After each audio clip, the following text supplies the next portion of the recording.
Hi, folks. I'm Father Joe Grimaldi. You can call me Joe, and I'd like to welcome you to my podcast. But now, here's our host and friend, Ken Calvert. Hi, everybody. I'm Ken Calvert alongside the good Father Joe Grimaldi, and we would like to welcome you, of course, to another edition of the Father Joe podcast. As I have said many times before, both Father Joe Grimaldi and I are proud customers of Star Lincoln, where we got the star treatment. Well, summer is starting to wind down, and it's time to talk a little bit more about two things. Number one, check out the pre-owned vehicles on display right now at Star Lincoln, 12 Mile Road, just east of Southfield, in beautiful Southfield. Hoot McInerney Star Lincoln. And how about the Nautilus? The Nautilus has quickly become Lincoln's most popular SUV.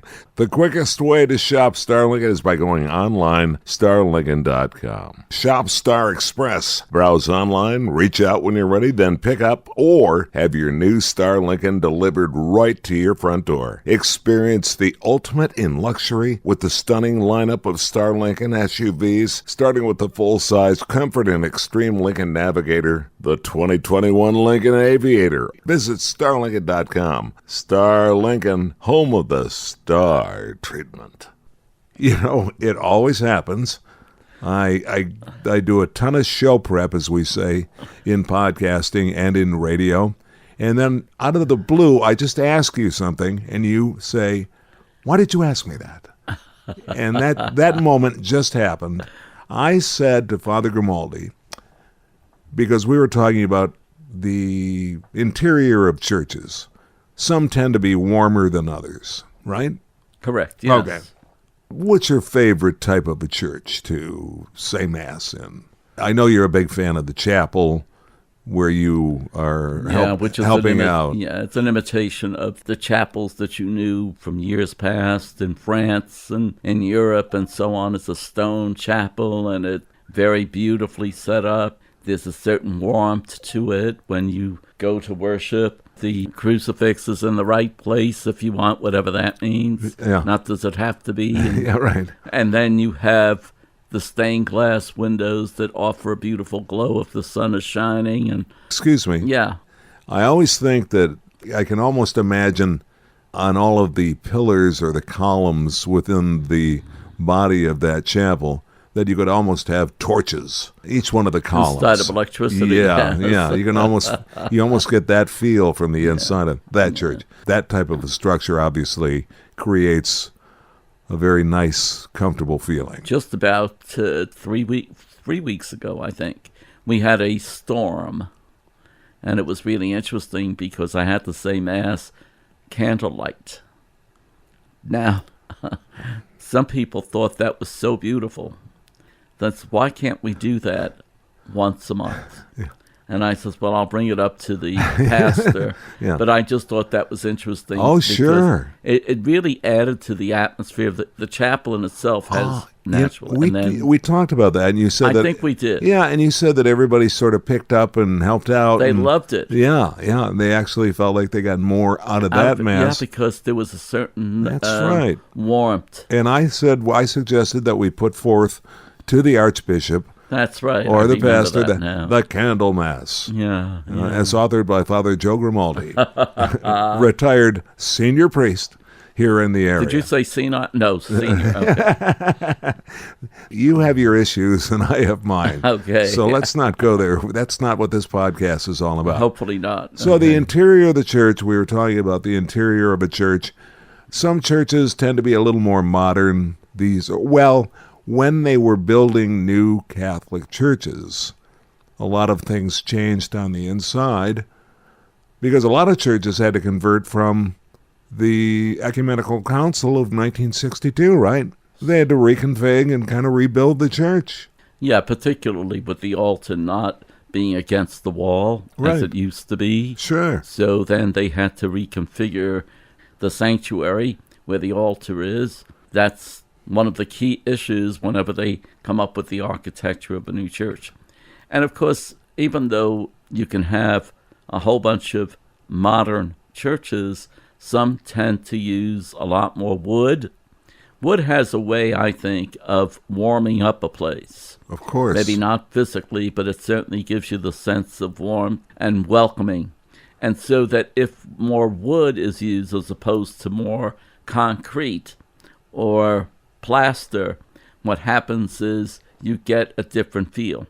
So the interior of the church does have a lot in creating, obviously, the atmosphere that you want to have when you do attend services, when you're there for devotions. Now, for example, people that come in for private prayer and just want a place to be in the corner before the Blessed Sacrament and pray.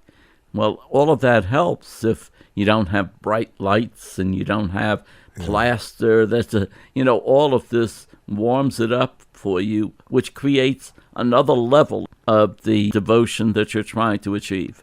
And so it all adds up and helps out a lot. I would say this. I don't remember a church being built recently. Well, that's what I was going to say. I asked you, right as we sat down, when was the last new church built in our area, Metro Detroit? And I don't know. I can't tell you. But I don't know either, but that prompted another thought in my mind. Yeah, because sure. Yesterday I read where Baltimore, Bishop Laurie just dedicated a new school, and that was the first time in 60 years that they were building a new school, a Catholic school. And it's interesting because very difficult to get religious orders to staff these schools like we used to. Sure. We're so used to something that happened in the past, and we can't rely on that. We have to become more creative. I just think that when I speak to a group of lay people who are involved in education, I try to tell them over and over again that it's not a job, it's a ministry. If you think of it just as a job, well, it loses something in how you convey your information to the students. If you're teaching math, well, you're teaching students. Math seems to be the method. So the thing is this, you have to be careful that you make sure you keep in mind that you're shaping, I should say, human beings. And therefore, that's always uppermost in your mind, whether you're teaching science or whether you're teaching literature. I think it's important to keep all of those things in line. In the 19th and 20th century, we were so used to having religious. Right. Most Catholic schools were staffed in the beginning all religious. Well, then, of course, slowly but surely, there weren't enough religious to cover all of the classes, so you would have one or two layperson teaching in a particular school. With time, there were more than the religious teaching in that school. Now, it's not unusual to have no religious in that school. So here's how they solved the problem, at least try to solve the problem. You go back to the charism of the religious order that staffed that school.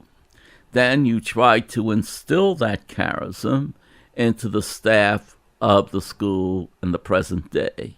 So despite the fact that they are lay people, they would try to carry out the charism of the religious order that staffed the school before them. It carries out a certain mission in a good way. Maybe it's not a complete trade-off with the nuns or the brothers or the priests that used to teach that way, but at least they're making an effort to keep the charism alive. Explain very quickly for those that may have heard the word or not even heard it before. Okay. What is charism? Well, the charism is, what is that religious order noted for? Okay. Oh. And how do they get it across to their students? Okay. It's intangible. Okay. It's not something you can grasp. However, you know that it's there and you know if it's not there. And so that with a group of lay people without the charism of the religious order, well, they're just teachers. And very often they're just people that have a job. So you want people that have more than a job. They have a ministry to carry out. And that ministry is the same ministry that the nuns or the priests or the brothers used to have before. And here's what they do also. Since the orders are usually national, if not international, they even have meetings on a regular basis with other schools that might have the same situation. So, for example, I can speak for the Christian Brothers. Sure. With the Christian Brothers, they run let's say, School A, but they have School B, C, D, and so on in other parts of the United States. Mm-hmm. Well, they'll pick one of those areas annually, and that's where they'll have representatives from their other schools meet to make sure that the charism of the order is still being carried out. So they do training, they do teaching, and things of that sort. So I think the important thing is this. Generally speaking, what's important is that it is a ministry. It's not a job. A job you get when you are going to work in a printing company or something like that. Mm-hmm. But teaching students in a particular way, particularly since you want to uphold the ethics and the morality of that particular group, well, that's a ministry, because you interject your thoughts even through your math class, history class, whatever else. You do what you can to really promote the charism of the previous teachers there, the order that taught there. So what is the charism of the Christian Brothers?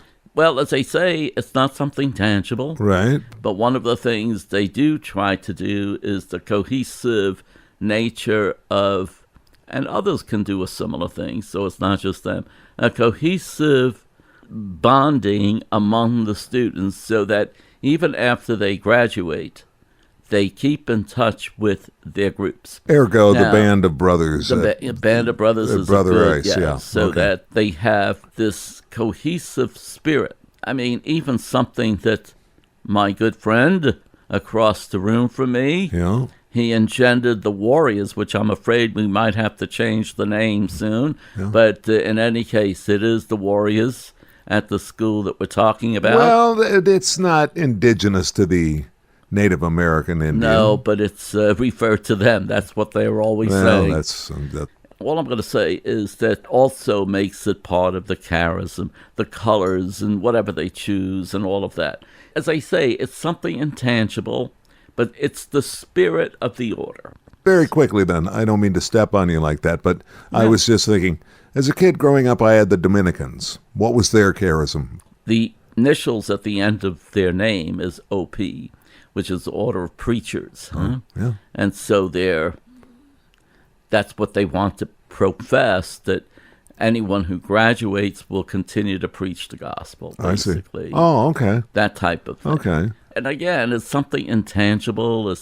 I know I can't write it up because I can't touch it, you know what I mean? Right. But there's a certain spirit that you don't know what it is, but it's there. Well, we're moving quickly, and I like the flow of this here, but getting back to the two original points, and we were talking about the interior, but moreover the fact that the actual opening of a first new Catholic facility in Baltimore in 60 years, 60 years.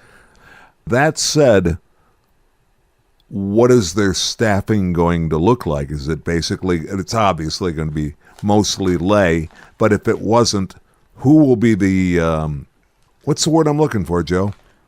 The administrators of the school, I think. Here's what's going to happen, in my mind.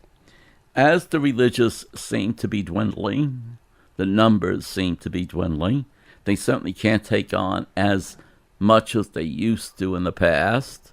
So this is why a number of the Catholic schools had to close. Yeah. See, here's another thing. When you have a religious order running a school, let's say in the 19th century, well, there was no need for providing insurance for the lay teachers, providing a salary that was suitable for them to raise a family. And matter of fact, the nuns themselves collected food once every 6 months Yep. so that they would have food to eat and all of this other stuff. But they did a great job teaching. Anyone who remembers the past, the 20th century, you know that they were terrific drill masters. They knew what to do. What I'm getting at is this. As things evolved and became more suitable to the present age, and you had a lack of religious orders being able to run these schools, well, many of them had to close because their tuition got so high. You see, one of the things that a Catholic school tries to do is to provide a superb education at little cost.